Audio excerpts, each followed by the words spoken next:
So I think what's crazy about me, amongst everything else, is I love self-doubt. Like, I think self-doubt is one of the clearest paths to self-awareness and working on, who you want to become. We all have these visions of who we could be, who we want to become, that thing that we're afraid of inside, self-doubt.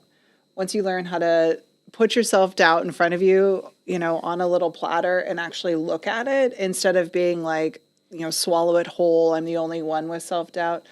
It's a complete game changer if you know how to actually look at your self-doubt. So you come from the world of elite sports. To these elite sports, people, do they have self-doubt? What's different?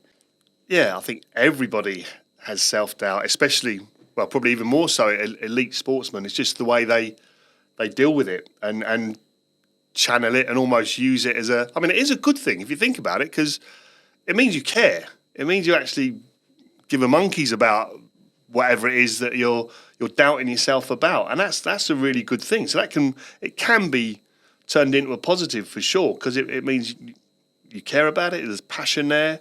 So, but I think everybody for sure has a self-doubt. I know thinking back to my playing days and then managing, I had it a lot, and I'm not sure I always coped with it particularly well, but I managed to find a way to get through certain situations. And a big part of me that got me through it was the desire not to let certain people down. Mm-hmm. So that's what made me sort of in my mind just get out there and get on with it, and you can do this type thing. And a bit of self-talk, but that was my sort of motivational drive, was letting certain people down, or not wanting to let these people down. So that's sort of how I coped with it. But it's there for everyone.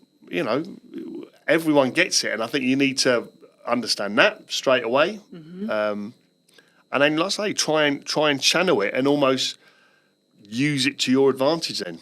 Yeah. So the really big thing that I think is so key that you said, like, everybody has it. Doesn't matter if you're elite in professional sports, everyone has it. And once you have that realization that you have it, for you, it was then looking at not letting people down, right? So it was like, you might have this devil and angel on your shoulder. So you got to keep them in balance. And I think that's what so many people forget to do, is keep them in balance. One, they either want to pretend they don't have it, which we all know we all have it. So it's like you deal with it by focusing on what you can do. You focus on, excellence going forward, what you want to achieve as well. But sometimes, you just give it a little pat on the head and say, hey, I know you're there. I know you're trying to keep me safe. You make friends with it, basically, right? I called mine the doubts when I was starting out in the world of, being a founder for Know Your Pace. I named it. I got to know it. I knew when it was going to visit me, and I knew what to do. So once you start making friends with self-doubt, once you sit with it, it can be such a game changer. And the thing that is also amazing about self-doubt, I know I'm saying amazing and self-doubt in the same sentence and saying they're the same thing, but your self-doubt, you will create it so it fits you like a glove, right? You know all of your weaknesses, or hopefully you know most of them, or what you think are your weaknesses. Your self-doubt will attack those specifically. And once you see yourself doing that from like this somewhat stepping back, helicopter view, it becomes such a fun game to be like, oh, really? That's what you're thinking of me. And again, that's a tool you can learn how to do. So that way self-doubt, it's not crippling. It's just something else that, an emotion that comes up that you can kind of ride the waves of. But I think what you said is right. Everybody has self-doubt, but what are the ways that you know how to overcome it is what's so important.